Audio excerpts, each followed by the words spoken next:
Olá, seja bem-vindo, seja bem-vinda. Estamos aí iniciando mais um ano. O nosso Sindepres, o seu sindicato. E o nosso programa começa agora, cheio de atrações, prometendo muito para 2015, muito trabalho, né? E vamos chamar Cleide Gonçalves na sequência, porque o primeiro entrevistado é o diretor regional do SESC São Paulo, Danilo Santos de Miranda. Na tela. Bom dia, Cleide. Bom dia, estamos começando um ano novo. Eu quero desejar um 2015 para todos que nos assistem, cheio de alegria, cheio de paz e de muita tranquilidade. Bom, o nosso convidado de hoje é o diretor regional do SESC de São Paulo, Danilo Santos de Miranda. Bom dia, Danilo. Bom dia, Cleide. Muito obrigada aqui pela sua presença conosco hoje. Às ordens. Danilo, eu gostaria de começar esse nosso bate-papo de hoje, você contando um pouco da sua trajetória de vida, em especial na cultura. Muito bem. Bom, eu sou nascido na cidade de Campos, no estado do Rio de Janeiro, no norte do estado. Na época se chamava só Campos, hoje chama-se Campos dos Goitacazes, devido a uma proposta de mudança que, de certa forma, restabelece um nome original do aldeamento indígena, do início de tudo. Nasci ali, família classe média, meu pai era dentista na cidade, jornalista, tinha uma atuação importante na comunidade. A família da minha mãe era proveniente de um comerciante, um homem farmacêutico da cidade, Messias Urbano dos Santos. Então a minha trajetória toda é na cidade de Campos. A partir dali eu perdi minha mãe muito cedo, então a minha família continuou morando ali. Enfim, meu pai, que se casou novamente, embora não tenha filhos do segundo casamento, eu fui estudar em Friburgo, no Colégio Anchieta de Nova Friburgo. E ali eu tive a oportunidade de uma formação muito vinculada às bases, assim, de uma certa cultura humanística, digamos assim, né? Estudei muito latim, muito grego, fui aluno do seminário dos jesuítas, depois entrei na Companhia de Jesus como seminarista, tive, portanto, uma trajetória no seminário e na noviciado e na formação de filosofia dos jesuítas. Depois disso eu saí da Companhia de Jesus e fui me candidatar a um cargo no SESC no ano de 67 e 68 e acabei entrando no ano de 1968 no SESC, estou lá até hoje e passei a ser diretor no ano de 1984. Minha relação com a cultura tem a ver com família, tem a ver com minha formação básica no Colégio Anchieta, no internato do Colégio Anchieta de Nova Friburgo e, posteriormente, na própria formação como jesuíta e no próprio SESC. Então, eu tenho todo um vínculo com o mundo da cultura, não só do ponto de vista da fruição, da participação de eventos e de me interessar por música, teatro, artes visuais, enfim, todas as manifestações culturais, como também alguém que se dedicou também a refletir, a discutir sobre isso e a trabalhar na discussão sobre a gestão da cultura, políticas culturais, isso mais na frente, na medida em que eu assumi a responsabilidade de ser diretor regional do SESC no estado de São Paulo, que é uma instituição que tem um vínculo intenso com a cultura. Perfeito. Bom, o nosso tema de hoje é cultura e educação e, claro, nós vamos falar também das ações do SESC aqui de São Paulo. Eu quero que você fale, porque nem todo mundo que está nos assistindo sabe o que significa o SESC, claro, quais são as suas ações. Então, queria que você contasse para a gente o que é o muito SESC, bem, né? E como se dá a sua atuação hoje. Muito bem. O SESC é a sigla do Serviço Social do Comércio. É uma instituição criada nos anos 40 do século passado, em 46, e tem como objetivo proporcionar o bem-estar social e cultural para os trabalhadores da área de comércio, serviços e turismo. Então esse é digamos assim, o objetivo central do SESC. E foi criado num momento histórico importante em que o Brasil vivia um pós-guerra muito complicado, um processo de redemocratização do país naquele momento, nos anos 40, após a ditadura Vargas, e que, portanto, tinha compromissos, digamos assim, de transformar, de mudar o país, porque a economia estava mudando, as cidades estavam mudando, a cultura do país estava mudando, e era importante, portanto, que os empresários, que foram os empresários que se reuniram, chegassem a essa conclusão de colaborar com o Estado, com o governo, no sentido de criar uma estrutura voltada para o bem-estar dos trabalhadores. Naquela época, o movimento sindical ainda não tinha a força que tem hoje. O movimento político, com a participação dos trabalhadores, não tinha a força que tem hoje. Portanto, foi um acordo, uma espécie de um pacto entre empresários e governo, no sentido de proporcionar à população, os trabalhadores, uma ação efetiva voltada para esse objetivo que eu mencionei. E havia um outro movimento também para fazer o mesmo com os trabalhadores da área industrial. Não havia naquele momento ainda um movimento voltado para os trabalhadores da área rural. Não havia, né? Era uma coisa entendida apenas no campo, digamos, urbano, comércio e indústria. E essas duas instituições passaram a crescer, a se desenvolver no país inteiro, e hoje tem realmente uma presença significativa no campo social, cultural, educacional, é importante que se diga, embora São Paulo não tenha uma estrutura voltada para a educação formal. Nosso trabalho é voltado muito mais para a educação complementar, informal, cultural, enquanto que em outros estados nós temos a presença também do SESC e do SESI, no caso, na educação formal também. Mas, de qualquer forma, essas instituições foram criadas com uma contribuição obrigatória por parte das empresas e com a administração do empresariado e profissionais que foram contratados para administrar esse processo. Hoje em dia, existe a participação dos trabalhadores nos nossos conselhos, tanto no SESI como no SESC, nos conselhos regionais e no Conselho Nacional, e de forma que hoje a gente poderia dizer que nós temos uma participação nos conselhos governo, empresários e trabalhadores que administram, que determinam, que orientam toda a aplicação desses recursos em nível nacional e no nível estadual. No estado de São Paulo, o SESC tem uma atuação espalhada em todo o estado, são mais de 35 unidades. Vamos inaugurar proximamente mais uma unidade na cidade de Jundiaí. Estamos construindo novas unidades aqui em São Paulo, na 24 de maio, aí na Paulista, como eu mencionei. Vamos inaugurar também em breve uma unidade na cidade de Birigui, além de outras unidades que estão sendo negociadas e discutidas no interior de São Paulo e também na capital. De forma que o SESC está continuando o seu processo de expansão para atender cada vez melhor. E o que ele atende? Ele atende, sobretudo, um vasto programa ligado à saúde, ao bem-estar social, à questão da cultura, à questão da alimentação, à questão do atendimento, no caso da saúde, o atendimento odontológico, e é bastante forte para os trabalhadores. Além de férias, turismo social. Então, tem um programa muito vasto voltado para o bem-estar social. Nós temos o maior prazer em receber todos os trabalhadores e aqueles que são trabalhadores das empresas que contribuem para manter o SESC, eles têm o direito pleno, a credencial plena para poder participar de todas as atividades do SESC, com, naturalmente, todos os cuidados que são necessários para que isso aconteça. E a população em geral também é bem-vinda para muitas atividades, para quase todas as atividades. Algumas são restritas só para os trabalhadores, mas a maioria das atividades são abertas a toda a população, de modo que podem nos procurar nas nossas unidades para que isso possa acontecer. Perfeito, Danilo. Bom, nós vamos para o nosso intervalo e voltamos já já.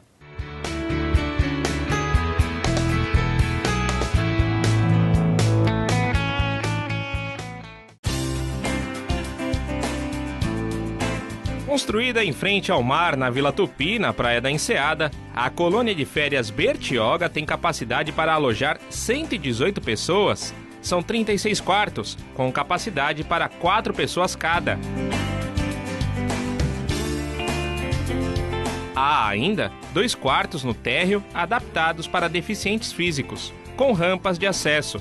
Todos os quartos são equipados com televisor, frigobar e ar-condicionado. Venha passar um momento de lazer com a sua família na Colônia de Férias Bertioga. Mais informações pelos telefones 0800 55 2623 ou DDD 11 3113 0500. Sindepress, www.sindepress.org.br. O Sindepress, sempre preocupado com o trabalhador, criou em 1997 o CROSS, Centro de Referência Odontológica Sindepress Saúde, um dos projetos mais modernos no mercado de odontologia do Brasil. Hoje a unidade da sede possui 10 consultórios com profissionais qualificados e dispõe de serviços de alta qualidade. Este centro de referência odontológica é uma importante conquista para os trabalhadores temporários e terceirizados da categoria. O CROSS está localizado na sede do Sindepress, na Praça Manuel da Nóbrega, número 21, 10º andar, no centro de São Paulo. Os horários de funcionamento são de segunda a sexta, das 8 às 17h30 e aos sábados, das 8 ao meio-dia e meia. Agende a sua consulta. Mais informações no 011 3106 2133 ou 3101 8688 ou acesse o site www.sindepress.org.br. Sindepress, sempre trabalhando para você.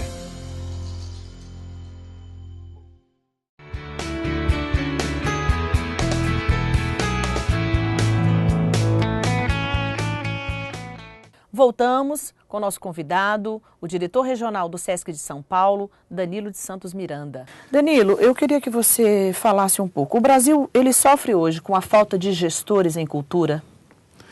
Qual a sua opinião sobre isso? Olha, Cleide, eu diria que a questão da gestão realmente é muito grave no Brasil, em geral, em vários campos. E no campo social, amplamente falando, no campo cultural também. Eu diria que há esforços. Nós temos várias instituições, o próprio Ministério da Cultura tem feito um esforço grande no sentido de preparar gestores, universidades, e nós, no SESC de São Paulo, criamos um centro de formação, um centro de pesquisa e formação, CPF, voltado fundamentalmente para a gestão cultural. Para a gestão cultural, por quê?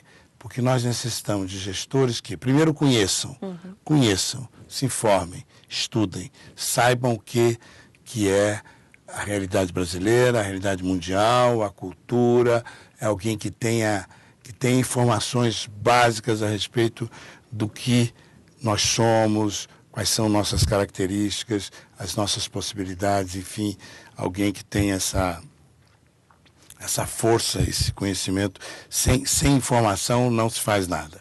Então, esse é o primeiro elemento.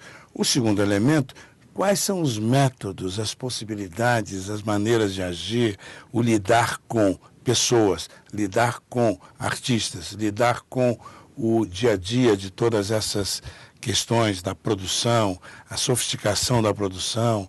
Você, hoje em dia, para montar um evento cultural significativo, você dispõe de muitos elementos, mas você precisa buscar onde estão, por que juntá-los, quais são os recursos disponíveis para uma peça de teatro, para um show musical, para uma apresentação de uma exposição.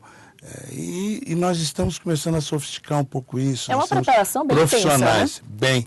Temos muitos profissionais hoje dedicados a isso. Nós já temos empresas e pessoas que se especializam nisso. Para o mundo do entretenimento e para o mundo da cultura. São compatíveis? Absolutamente compatíveis. São a mesma coisa? Não são a mesma coisa. Agora, nem sempre aquilo que é para o entretenimento pode-se dizer que tem um componente artístico-cultural de valor. Então, nesse sentido, é importante a gente observar que nem sempre aquilo que é mais vulgarizado, que mais atraente do ponto de vista da pessoa que está ali, por ser uma pessoa conhecida, é necessariamente algo que tenha um valor cultural significativo. Valor cultural sempre vai ter, mas um valor cultural significativo. Ok. Como é que você vê hoje, como você avalia a posição do Brasil em relação ao fomento cultural para o trabalhador a outros países? Olha, nós temos elementos que são bem característicos da nossa realidade. Os nossos vizinhos da América Latina invejam muito o Brasil por causa de algumas medidas que o Brasil já tomou. Nós temos uma lei de incentivo fiscal para a cultura há muitos anos. E isso tem sido um elemento de atração. Muitos dos nossos vizinhos nos procuram para obter informações mais detalhadas a respeito disso, como funciona, considerando esse fato um fato exemplar. Esse é um dado. O outro dado, nós temos também a presença do mundo empresarial na cultura cada vez maior e mais significativo. O que tem vantagens do ponto de vista de ter muitas empresas interessadas no mundo da cultura, mas tem um risco, que é a empresa vincular ou desejar vincular de uma maneira muito agressiva, muito direta, muito automática o seu nome ao produto ou à ação cultural que está sendo realizada. Essa falta de sutileza, às vezes, ela é mais prejudicial do que ajudar realmente a essa divulgação, a essa agregação de valor como o mundo do marketing. Deve ser tarefa difícil, muito difícil. Isso. Então, como lidar com isso? Tanto na questão da lei de incentivo, como na questão da ação cultural empresarial. É importante não, apartar, dividir. Não, isso aqui é publicidade, isso aqui é incentivo ou ação cultural. Não, acho que tem realmente uma conversa, tem como lidar, mas de uma maneira inteligente, sutil, adequada, magnânima e responsável. Eu imagino que aí a gente tem que reconhecer a importância dos profissionais que tanto do mundo da cultura como do mundo do marketing ou da administração privada possam negociar e ter um entendimento adequado para que essa vinculação seja interessante. Danilo, a cultura é comercializável? Vivemos hoje em uma era de mercantilização cultural? Em grande parte, sim. A cultura tem esse poder de se transformar em produto ou em commodity, né? Em algo que pode ser vendido, que pode ser oferecido. Nesse sentido, eu diria que há que pensar, há que refletir, há que discutir sobre isso. Como dizia agora há pouco, nós temos uma vinculação da cultura com o mundo da educação, com o mundo da educação pública, da educação para todos e a cultura para todos. Então, existe uma parte desse mundo da cultura, desse mundo, digamos assim, da acessibilidade, da introdução de linguagens culturais importantes, como a música, como o teatro, como a dança, como, enfim, as visuais, as artes visuais, em que, de alguma forma, isso tem que ter um caráter de democratização absoluta para todos. O que significa dizer que isso não pode ser propriamente objeto de comércio. Isso tem que estar na escola. Isso tem que estar na escola pública e privada. Isso tem que ter oferecida para todos, como uma oportunidade de acesso. Então, essa acessibilidade, esse caráter público, democrático, isso não pode ser comercializado. Agora, com relação àquilo que é oferecido na população, aquilo que existe, ou seja, não acesso inicial, mas a participação e, sobretudo, aquilo que está vinculado ao entretenimento, é claro que isso tem que ser comercializado, tem que ser oferecido como algo a ser acessado através do sistema normal que nós temos de acessibilidade para tudo que nós temos, seja para um bem, seja para um serviço, seja para uma atividade como essa. Então, claro, nesse sentido, sim, ele tem um vínculo com o comércio. Um grande espetáculo, os grandes nomes do show business, enfim, que circulam pelo mundo e que vivem disso como uma profissão efetivamente colocada. E no momento que você profissionaliza, você tem que ser remunerado. Então, acho que a gente tem que entender bem o que é interesse público, o que é educação, o que é um processo de democratização do acesso para todos, efetivamente, A cultura e a educação, elas se encontram. Em quais pontos elas se encontram? Ou é o inverso, educação e cultura se encontram? Olha, eu tenho um entendimento muito tranquilo com relação a isso.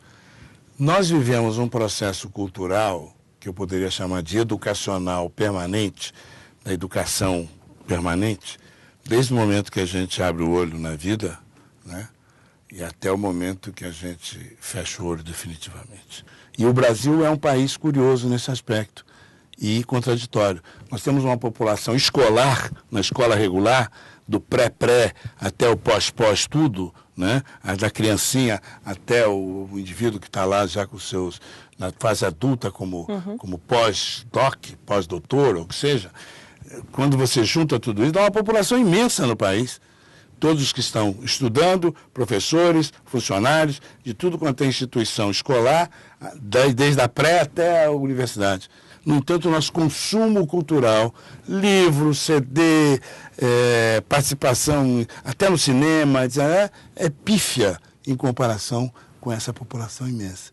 Então há um divórcio, uma desconexão, não é, absoluta entre a educação escolar, propriamente dita, e o mundo da cultura, da educação permanente.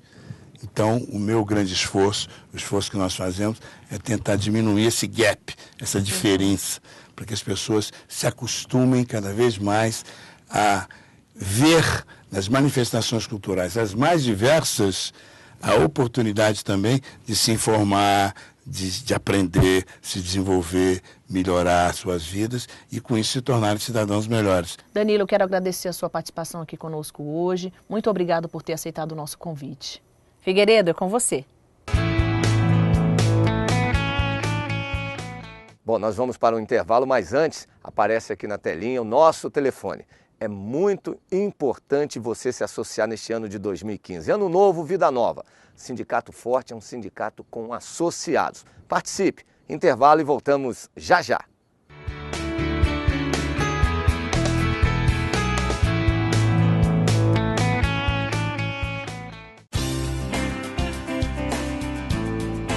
Construída em frente ao mar, na Vila Tupi, na Praia da Enseada, a colônia de férias Bertioga tem capacidade para alojar 118 pessoas. São 36 quartos, com capacidade para 4 pessoas cada. Há ainda 2 quartos no térreo adaptados para deficientes físicos, com rampas de acesso. Todos os quartos são equipados com televisor, frigobar e ar-condicionado. Venha passar um momento de lazer com a sua família na colônia de férias Bertioga. Mais informações pelos telefones 0800 55 2623 ou DDD 11 3113 0500. Sindepress, www.sindepress.org.br. O Sindepress, sempre preocupado com o trabalhador, criou em 1997 o CROSS, Centro de Referência Odontológica Sindepress Saúde, um dos projetos mais modernos no mercado de odontologia do Brasil. Hoje a unidade da sede possui 10 consultórios com profissionais qualificados e dispõe de serviços de alta qualidade. Este centro de referência odontológica é uma importante conquista para os trabalhadores temporários e terceirizados da categoria. O CROSS está localizado na sede do Sindepress, na Praça Manuel da Nóbrega, número 21, 10º andar, no centro de São Paulo. Os horários de funcionamento são de segunda a sexta, das 8 às 17h30 e aos sábados, das 8 ao meio-dia e meia. Agende a sua consulta. Mais informações no 011 3106 2133 ou 3101 8688 ou acesse o site www.sindepress.org.br. Sindepress, sempre trabalhando para você.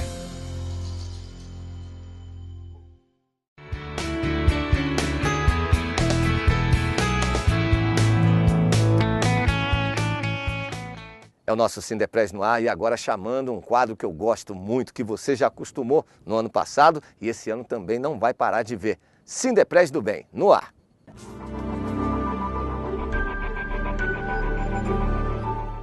Durante a locução, cenas de um bosque com vários bambus verdes, ao fundo raios de sol.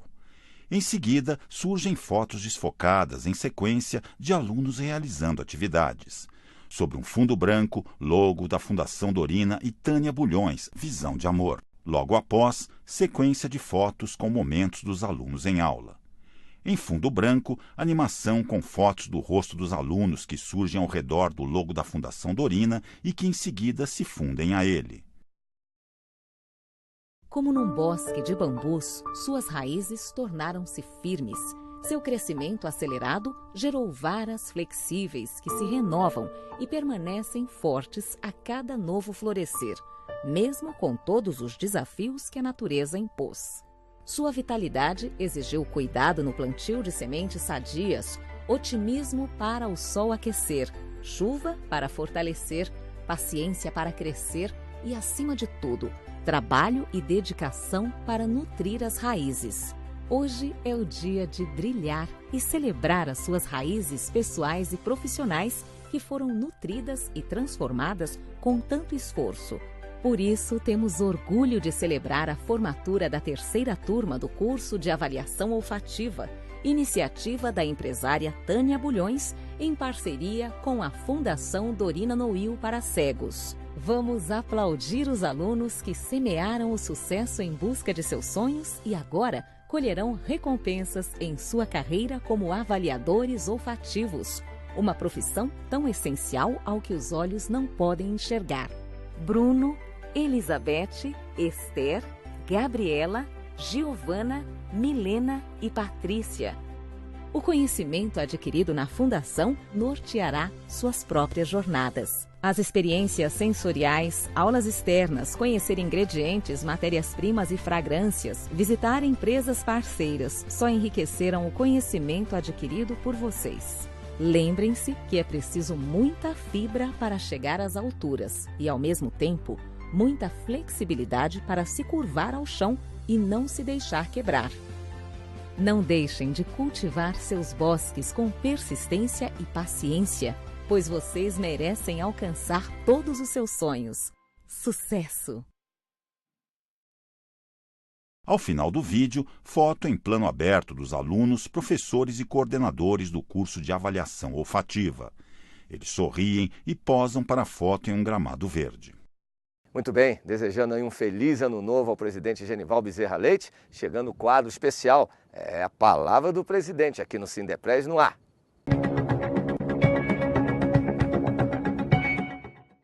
Eu quero dar um bom início de ano 2015, dar uma informação para todos os trabalhadores que nós estamos começando com grandes projetos, com grandes ações para nossa categoria, que será realizada agora no ano de 2015.